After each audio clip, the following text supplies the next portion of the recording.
In today's video, I'll show you how to add a clean white outline to an image in Canva.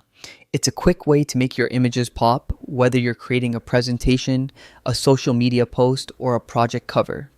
Let's get started. First, open your design and click on the image you want to edit. You'll know it's selected when you see a highlight around it. Once your image is selected, look at the options above your workspace and click Edit. This will open Canva's editing panel. From here, scroll until you find the Shadows option. Click it to access Shadow and Outline effects.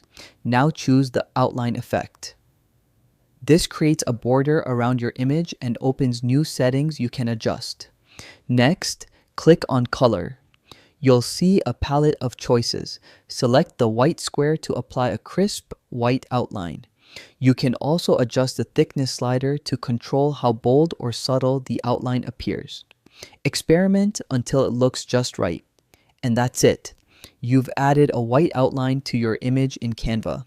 This small detail helps your visuals stand out on busy or colorful backgrounds and gives them a polished, professional look. Try experimenting with other outline colors too. You might find new creative styles for your projects. Thanks for watching and happy designing.